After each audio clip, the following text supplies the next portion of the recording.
They run like horses, weigh more than cars, and every year, they're moved across continents. How do you transport something this wild, this heavy, and still keep its spirit intact? In the quiet stretch between Manitoba and Montana, the horizon folds into itself, flat, wind-blown, and endless. It's here, across this open canvas of sky and grass, that the bison reclaims its role in the modern world. Once nearly erased, the animal that fed nations and shaped entire ecosystems now stands at the crossroads of heritage and industry. It's not simply a symbol anymore, it's a species in motion. Across reserves, ranches, and protected lands, bison are no longer counted in the hundreds. They number in the hundreds of thousands. Some herds are raised for conservation, others for premium meat and leather. But whether destined for sanctuaries in Slovakia or restaurant kitchens in Seoul, they all must first pass through the same gate, the one that separates wild behavior from managed movement. That process begins with a whisper. No shouting, no sharp angles, just steady pressure and wide arcs. Unlike cattle, bison don't respond to force. Try to drive them, and they scatter. Raise your voice, and they bolt. So herders use helicopters in broad sweeps, riding air currents to coax rather than command. On foot or horseback, handlers shift their weight with purpose. Movements are calculated because panic is not just dangerous, it's remembered. A stressed bison won't enter a chute next time. It may never trust a gate again. Once gathered into corrals, often designed with curved fencing to mimic the flow of natural paths, the real preparation begins. Animals are sorted by size, age, and condition. Veterinarians check for illness, parasites, and signs of injury. Some bison receive tracking implants behind the ear. Others get only a coded ear tag. A few are sedated, especially if they've traveled before, but most are awake, alert, and watching. Transport trailers await, parked with ramps no steeper than 20 degrees, floors lined with rubber mats to protect their split hooves. These trailers are taller than those used for cattle. Bison need headroom. Inside, the walls are reinforced to absorb lateral movement. At full speed, one bison's shifting weight can push over half a ton of force onto a corner panel. If the design isn't perfect, it buckles. And in the chaos, injuries spread like sparks. Each trailer typically holds 12 to 18 animals, grouped by familiarity to reduce conflict. The trip begins slowly, often before dawn, when temperatures are low and roads are quiet. Drivers are trained to take turns at wider arcs, to slow at uneven pavement. Onboard monitors track internal temperature, humidity, and noise. If a trailer gets too hot or too loud, stress levels rise. And with bison, stress is cumulative. Every jolt, every sudden stop adds to it.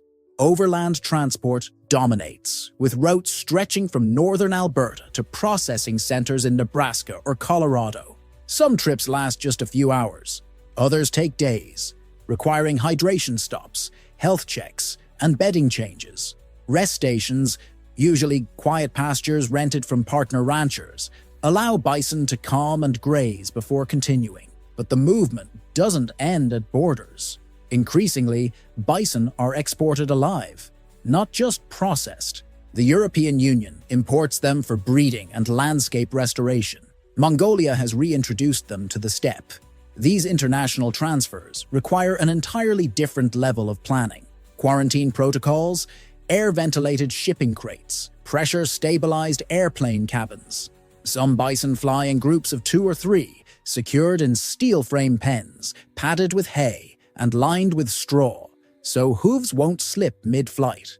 The cost of flying a single adult bison across the Atlantic can exceed $10,000, but for some programs, that cost is a promise, a contract with the land, paid in muscle and memory. And in all of this, the animal remains itself, quiet, watching, never truly tame. Every snort against a trailer wall, every hoof pressed into straw, is part of a logistical ballet choreographed not just for movement, but for dignity. Because to move a bison isn't only to relocate weight, it's to ask the wild to cooperate, without ever fully containing it.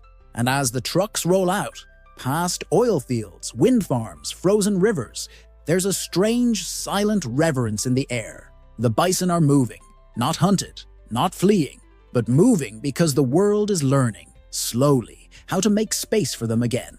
In another corner of the supply chain, a door lifts with a soft hydraulic sigh. Inside the trailer, bison blink against the sudden light. They step out, cautious but composed, their massive frames shifting silently onto new soil. This time, it's not Nebraska or North Dakota. It's northern France, or central Poland, or, astonishingly, the eastern slopes of Mongolia. These aren't shipments of meat or hide.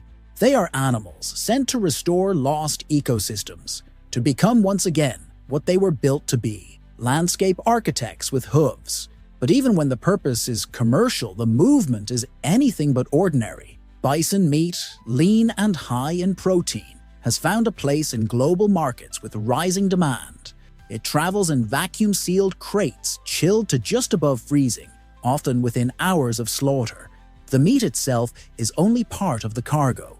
Hides are shipped to Italy for tanning, bones to specialty pet food producers, and organs to pharmaceutical labs. The logistics of this system must be fluid and fast. Bison, unlike pork or chicken, don't move on a continuous conveyor of production. Their processing cycles are seasonal, sensitive, and shaped by terrain. That means every shipment counts, and every minute matters. To keep pace, systems have evolved.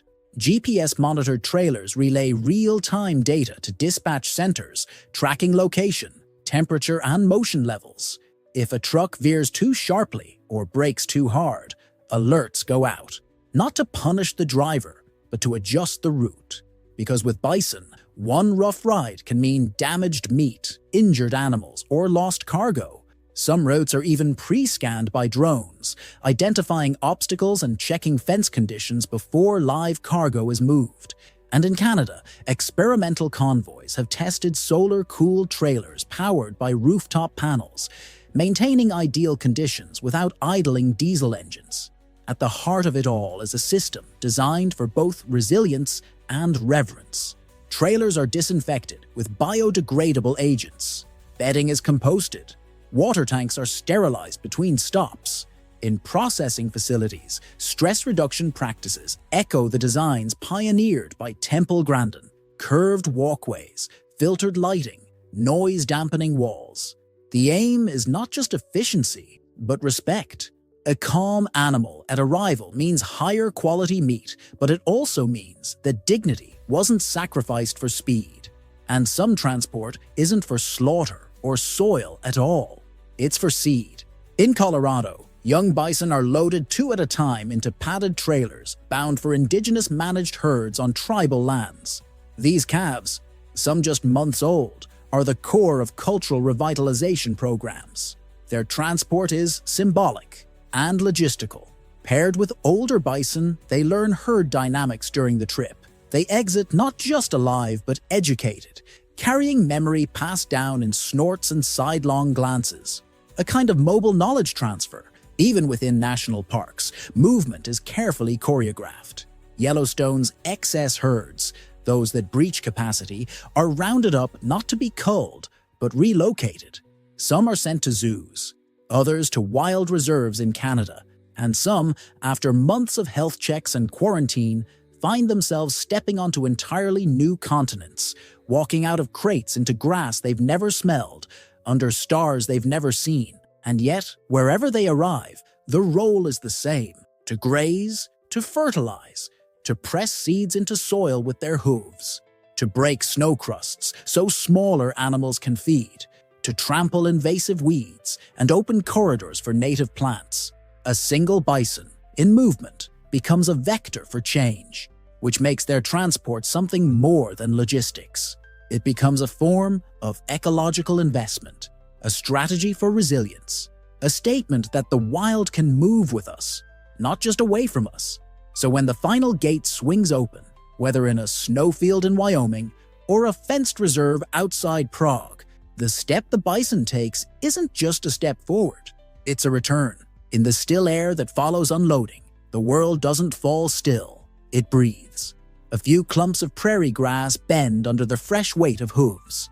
Soil long pressed under silence begins to lift, shifted by the motion of a herd, learning a new space.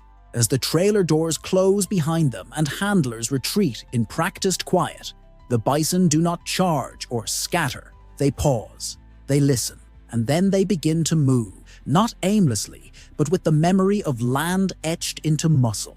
From that first step, regeneration begins. These movements aren't the conclusion of a process. They are its fulfillment. A bison does more than arrive. It activates. Wherever it goes, something responds.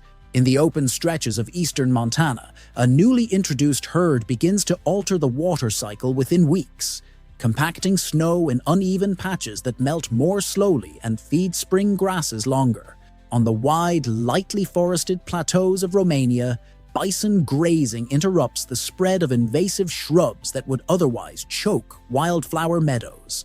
In Canada, where herds are returned to traditional territories, old grasses return, grasses whose seeds had waited decades for a hoofprint to wake them. Every hoofstep is function. The weight of a bison compresses soil just enough to embed seeds, but not enough to seal off air. Their grazing pressure checks the dominance of aggressive plants, allowing smaller species to thrive. They fertilize as they move, spreading microorganisms that feed the root systems below. This isn't random impact. It's a mobile ecology, calibrated over millennia. And the marvel is not only in what they do, but in how they're allowed to do it again, because of systems built to bring them there without breaking them. These systems are constantly evolving. In France, new studies pair bison reintroduction with pollinator monitoring, watching as the animal's activity encourages the spread of flowering plants that support bees and butterflies. In Colorado, GPS collar data from relocated bison is layered over fire risk maps to predict how grazing patterns might reduce fuel buildup in dry seasons. It's not just that bison fit into an ecosystem, they start to shape it again. Their transport is the beginning of that influence, but it must be designed to preserve their capacity to influence. Stress reduces that. Injury compromises it. So from the softness of a trailer floor to the angle of a loading ramp, everything serves a larger purpose. Keep the animal intact. Keep the ecology honest. Even the tools themselves are becoming more subtle, more attuned to the bison's rhythms. Some crates now include acoustic dampeners tuned to absorb low-frequency road vibrations. Others integrate airflow systems modeled on prairie wind currents, not just for temperature, but to maintain a sensory environment that feels familiar. In the background, logistics software learns. It analyzes speed, terrain, animal responses. One transport event might be used to train a model that refines the next. Less jostling, better spacing, quicker recoveries. In a field where delays used to be measured in hours, now the metric is recovery rate. How quickly does a herd settle into new land after arrival? How much stress does it carry forward? And how can that be reduced next time? Bison movements across borders, too, are being shaped by these learnings. In Mongolia, where steppe ecosystems once supported wild relatives of the modern bison, reintroduction efforts use transport protocols adapted from North America, but adjusted for altitude, wind, and social structure. Animals are shipped in family groups, not just by size. Release is timed with lunar cycles, based on local ecological traditions, and every shipment becomes a layered act: ecological, cultural, logistical. Because in places like these, the bison does not arrive as an agricultural asset. It arrives as an anchor for memory and land restoration. Indigenous nations across North America have long known what it means to move with bison, not around them. Their role in the modern system isn't peripheral, it's central.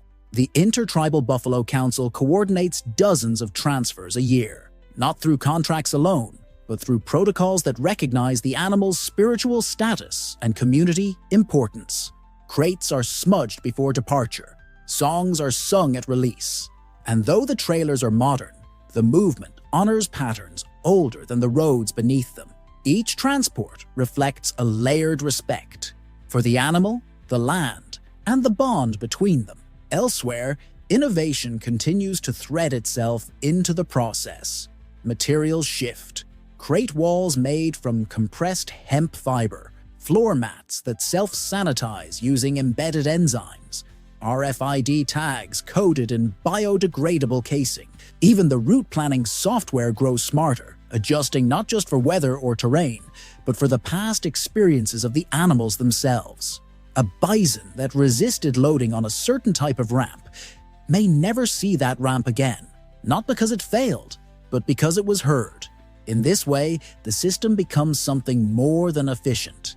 It becomes responsive, a network of trucks, crates, gates, and people, all listening to the signals of an animal that refuses to be domesticated. And in that listening, it creates space for the wild to operate again, not untouched, but unbroken. So when a trailer pulls away and leaves a small herd standing in grass they've never seen, something rare happens. Not silence, not spectacle, but continuity. A thread rejoined, a contract honored, a promise made in steel and sweat, fulfilled quietly in the rustle of grass underfoot. To move bison is to move memory, muscle, and meaning without breaking what makes them wild. It's not just transport, it's trust on wheels, rolling gently between past and possibility.